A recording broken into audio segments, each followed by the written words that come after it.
All right, guys, trying something new for chapter 3 of the homework machine. I created a little slide here that's got some pictures of some of our main characters and some of the stuff that you're going to see in chapter 3 of the Return of the Homework Machine.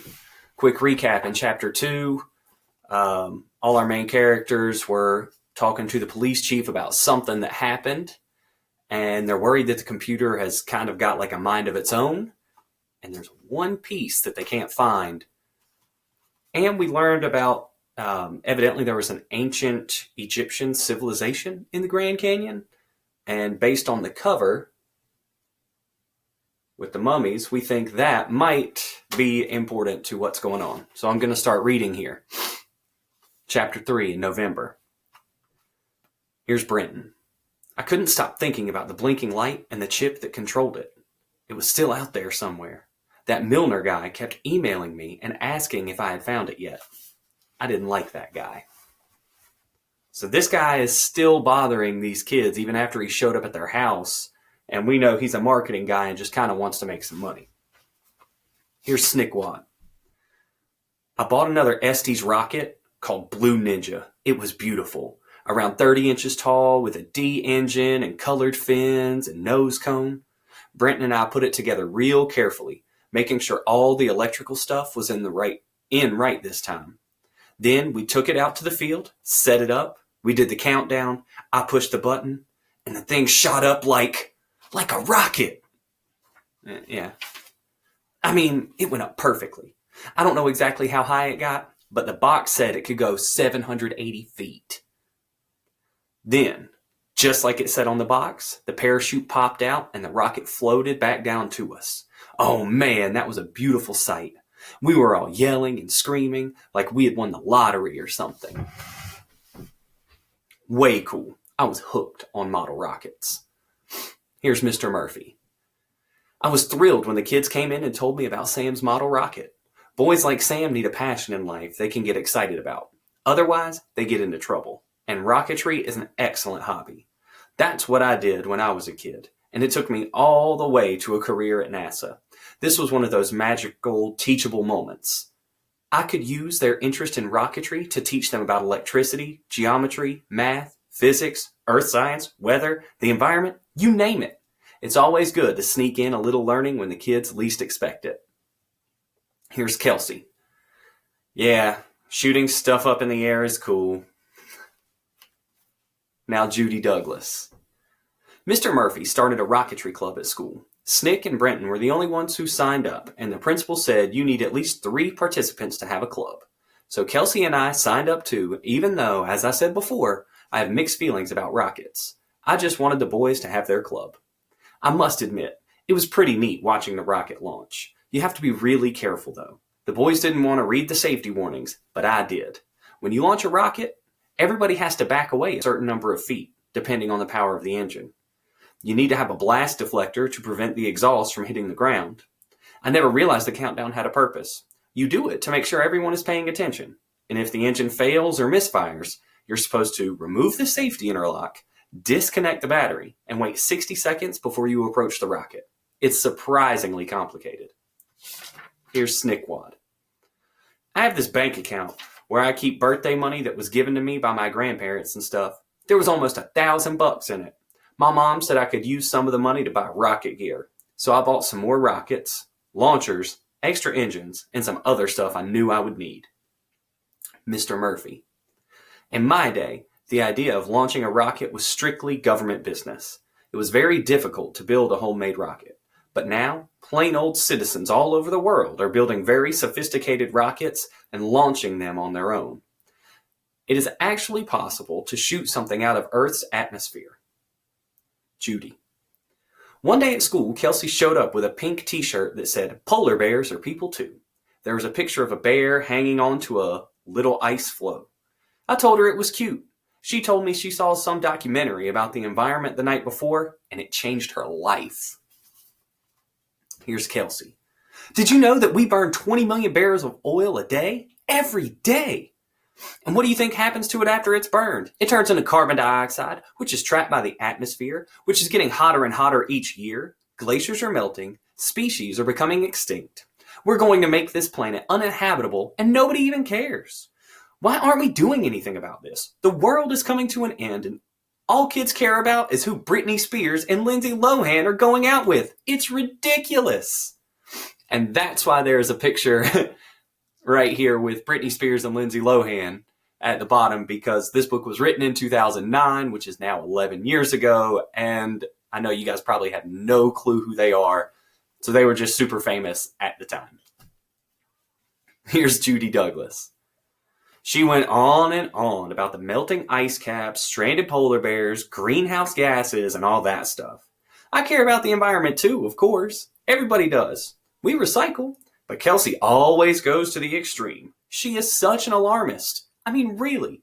I'm sure that if the world was really coming to an end, the world leaders would get together and do something about it. Here's Kelsey.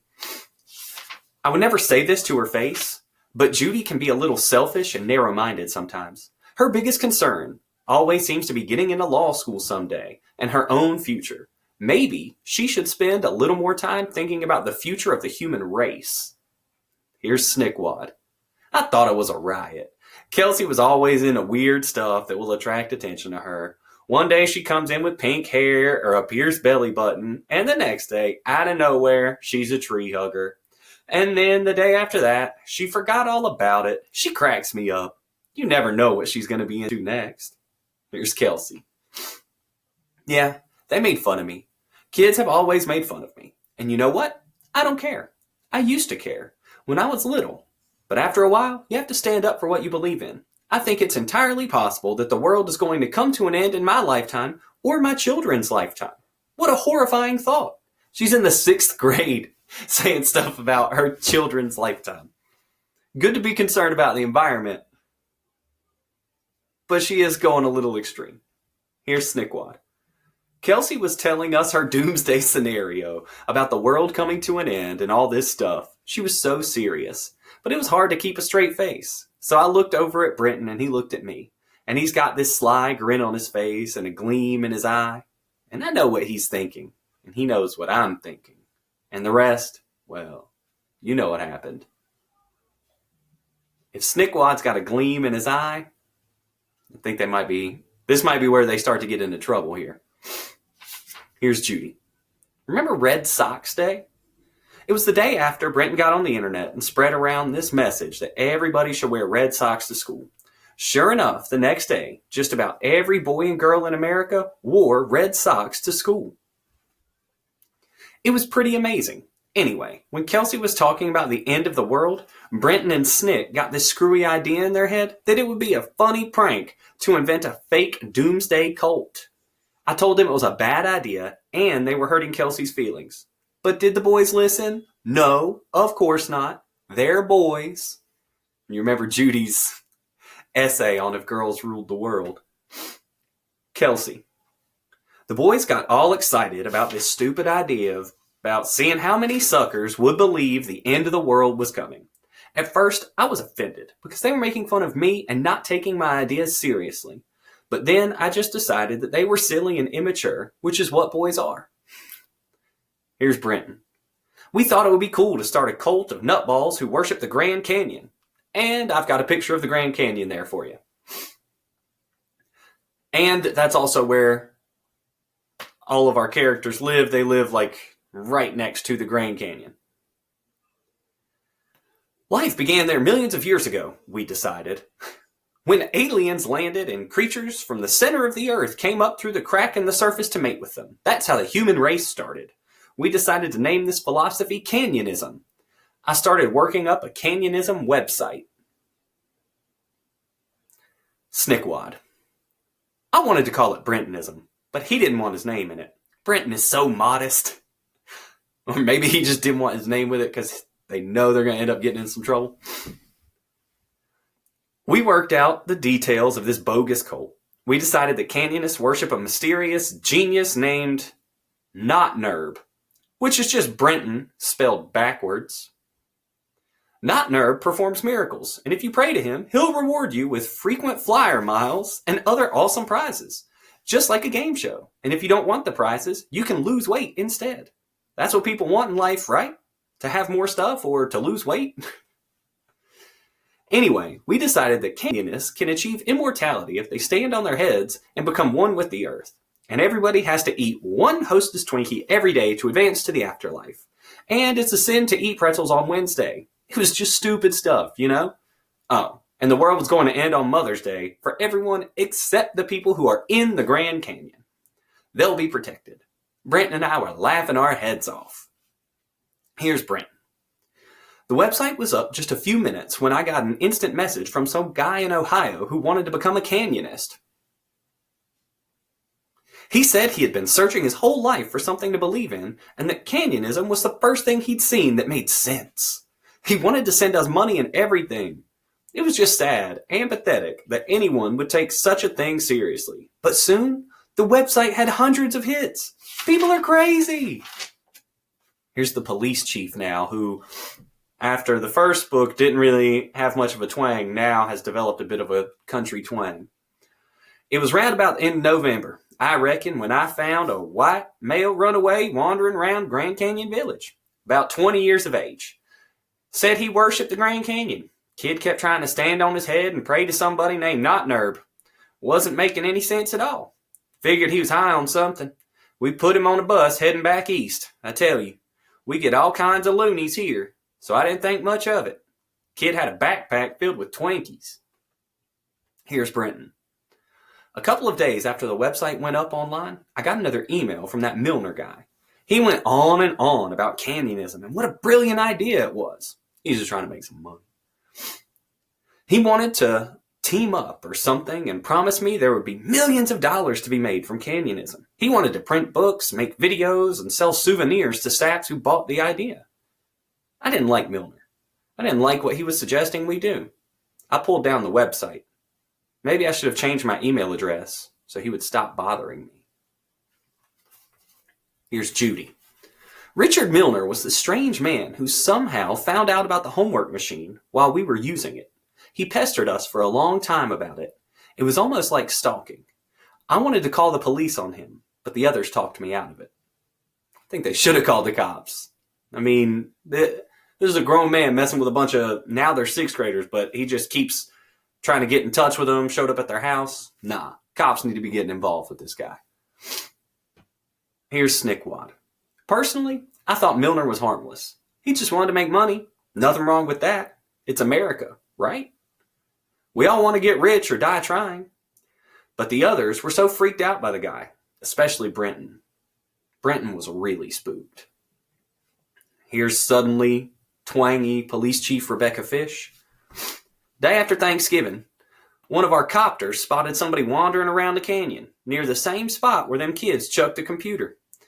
Went down to check it out, and it turned out to be that Tamagotchi boy. Bright kid, but a little strange if you ask me. Wouldn't tell me what he was doing down there.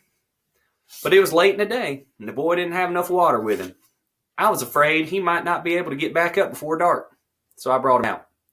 Every year, a bunch of tourists need to be rescued, but it's usually not the local yokels.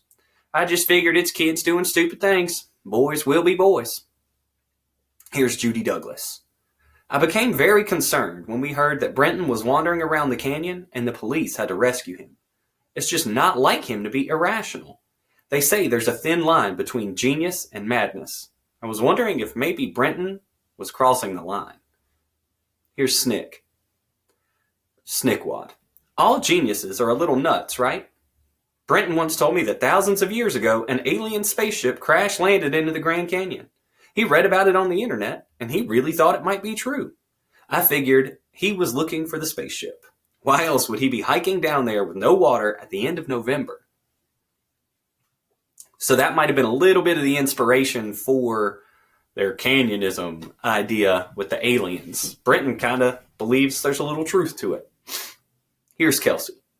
Judy was so worried about Brenton that she said we needed to have an intervention. Man, I didn't even know what that word meant. So we all went over to Snick's house after school. I figured that Brenton just went off the deep end. Here's Snickwad. I asked Brenton if he was searching for an alien spaceship, and he said no. He said he was looking for that little red light from the homework machine. I couldn't believe it. That stupid light. He was obsessed with it. We all told him to get over it, but that's when Brenton dropped this little bombshell on us. Here's Brenton. I felt I needed to tell them the truth. The reason the homework machine was so powerful was because of its CPU. It was a super chip. I bought it at a computer flea market in Williams. That chip was what kept that little light on. The man who sold it to me in the first place, I finally realized, was that guy, Judy Milner. Here's Snickwad. Brenton told us he was pretty sure the guy who sold him the computer chip was Milner, and that Milner got it from some gangsters in Japan or someplace. Apparently, Milner didn't have the technical know-how to do anything with the chip himself, so he found a smart kid who did, Brenton. Then he started watching what Brenton did with it. So that's how this Milner guy found out about Brenton, and that's why there's a world map at the bottom, and I've got Japan highlighted in red so you can kind of see where Japan is on a map. Here's Judy Douglas. I didn't quite understand it, but that computer chip was some kind of cutting-edge technology that nobody else in the world had yet. It was super fast, and it could do things normal computer chips couldn't, like work with no source of power. It was probably stolen from the company that developed it. If it fell into the wrong hands, well, who knows what might happen. We all realized at once that we had to find that chip. We couldn't let anybody know. Here's Kelsey. It was starting to get cold out, and soon there would be snow on the ground, so we had to move fast. That night, all of us snuck out of our houses at 2 o'clock in the morning. We had to do this in the dark because that would be the only way we'd be able to see the blinking red light.